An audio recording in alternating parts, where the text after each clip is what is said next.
kabar? Saatnya Anda menyimak berita Palembang bersama saya, Afrin Meriana. Sejumlah berita menarik akan kami sajikan untuk Anda. Berikut 3 berita utama hari ini. Sejumlah wilayah di Palembang masih diselimuti kabut asap kebakaran lahan yang mengganggu aktivitas transportasi darat dan sungai.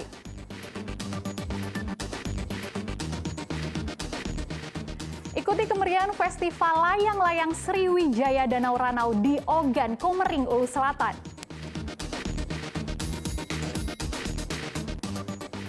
Nikmati pempek vakum yang mampu bertahan lebih lama sebagai oleh-oleh kuliner khas Palembang.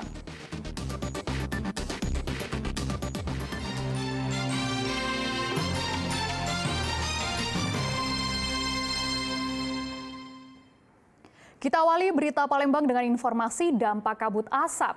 Sejumlah wilayah di Palembang masih diselimuti kabut asap kebakaran lahan yang mengganggu aktivitas transportasi darat dan sungai.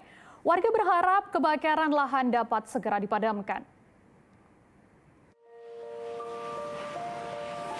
Kabut asap pembakaran lahan masih menyelimuti sejumlah wilayah di Palembang. Di kawasan Jakabaring, tebalnya kabut asap mengakibatkan jarak pandang kurang dari 300 meter.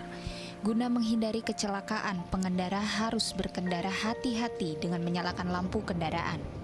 Kabut asap juga mengganggu arus transportasi di Sungai Musi. Beberapa pemilik perahu tradisional ketek tidak berani melintasi Sungai Musi karena khawatir menabrak kapal lebih besar. Mereka memilih bersandar di dermaga 7 Ulu sampai kabut menipis. Ganggu lah. Gimana Pak? Ganggunya gimana? Pandangan apa gimana Pak? Pandangan terutama. Terus? Ya, karena kalau pandangan terganggu, ya keselamatan macam terancam. Itu Pak ya? Iya. Oh lihat kapal besar tidak terlihat apa gimana Pak? Ya kelihatan, cuma sama-sama. Sama-sama kan? Berapa jauh Pak jarak pandang Pak? Jarak pandang masih terjangkau, masih cuma ya ada jelas. Kalau jam-jam sibuk kan bisa mengganggu lah. Ya terganggu lah, soal satu pandangan itu Sama napasan pasti itu Pak ya? ya zaman ini kan banyak lah asma apa itu ispa ya, napasan itu. Jadi kalau kita nyebrang ketek ini Pak takut nggak Pak dengan kapal-kapal besar yang nggak kelihatan Pak? Ya pastilah Gitu.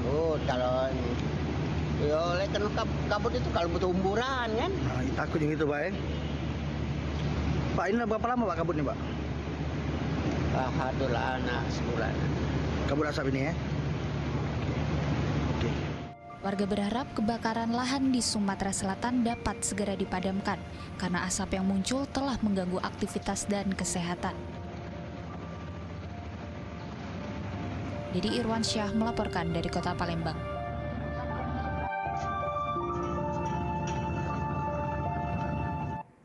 Kualitas udara di Palembang semakin buruk dipicu kabut asap pembakaran lahan. Guna mencegah penularan infeksi saluran pernafasan, murid wajib menggunakan masker dalam kelas.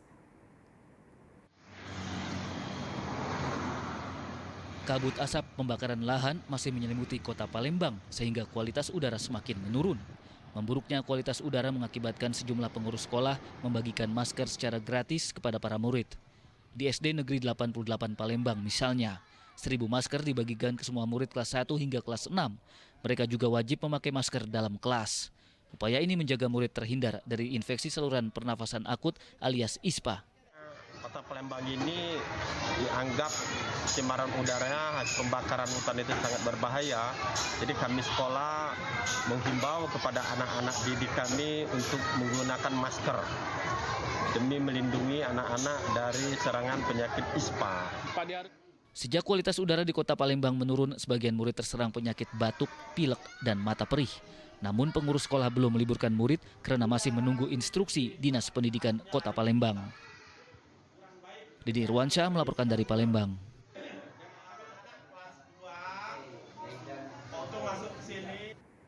Peningkatan kasus infeksi saluran pernafasan akut atau ISPA meningkat sejak Agustus 2023 seiring merebaknya kabut asap.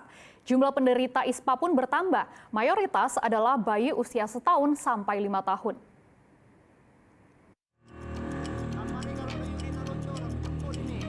penderita infeksi saluran pernapasan akut alias ISPA di Palembang terus meningkat, menyusul kualitas udara semakin buruk masuk kategori tidak sehat akibat kabut asap pembakaran lahan. Mayoritas penderita ISPA bayi usia setahun sampai 5 tahun.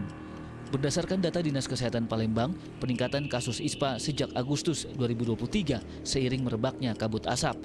Saat ini tercatat lebih dari 10.000 penderita ISPA, padahal sebelumnya berkisar 900 orang. Warga khususnya anak-anak diminta menggunakan masker dan mengurangi aktivitas di luar rumah agar terhindar dari ISPA. Paling terdampak ini adalah pada usia 1-5 tahun, terutama pada usia di bawah 1 tahun. Pada usia di bawah 1 tahun itu dari 495 kasus ISPA di bulan Juli, di Agustus jadi 793. Dan kelompok umur 1-5 tahun dari 2035 di Agustus 2397.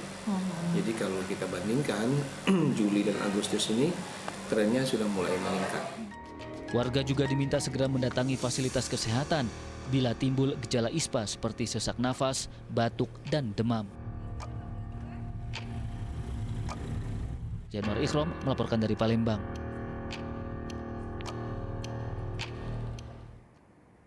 Kita beralih ke informasi kriminal. Tergiur tawaran bisa membantu anaknya jadi anggota TNI. Seorang ibu rumah tangga di Palembang malah ditipu hingga rugi puluhan juta rupiah. Korban melaporkan penipuan ini ke polisi.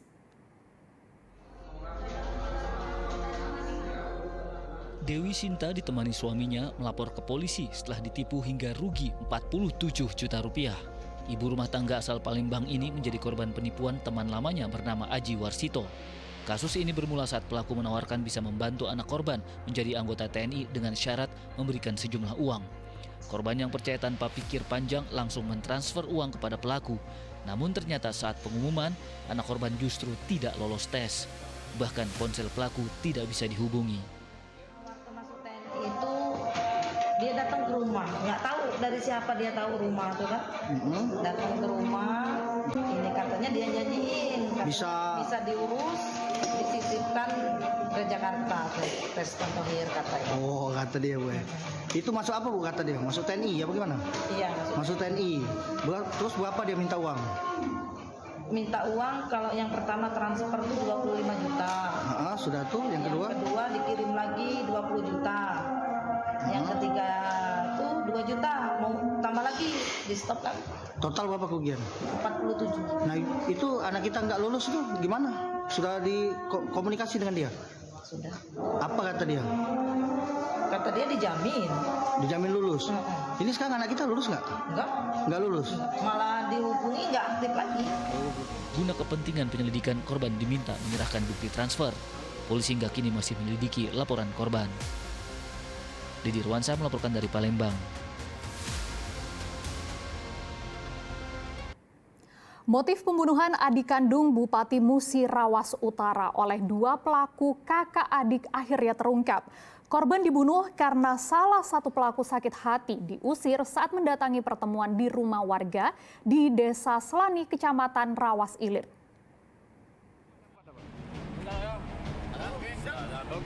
Polisi akhirnya mengungkap alasan pembunuhan Muhammad Abadi oleh kakak adik Arwandi dan Aryansyah. Adik kandung Bupati Musi Rawas Utara, Devi Suhartoni itu dibunuh karena Arwandi sakit hati diusir korban saat mendatangi pertemuan di rumah warga Desa Selani, Kecamatan Rawas Ilir, Kabupaten Musi Rawas Utara. Arwandi yang diusir korban mengadu kepada Aryansyah, kakaknya. Kedua tersangka mendatangi tempat pertemuan dengan mobil berisi beberapa senjata tajam. Kedua tersangka memanggil korban dan warga lainnya bernama Deki. Akibat penyerangan, Deki menderita luka parah dan Muhammad Abadi tewas dibacok. Selain menangkap dua tersangka, petugas juga mengamankan barang bukti 1 golok, 1 parang, dan 1 gagang golok di lilit kawat. Kedua tersangka telah dibawa ke markas Polda Sumatera Selatan di Palembang. Saya sampaikan permohonan maaf kami berdua kepada pihak korban, keluarga korban, dengan kita menyesali perbuatan kita berdua. Kedua tersangka kini terancam hukuman mati atau penjara seumur hidup. Januar Ikhrom melaporkan dari Palembang.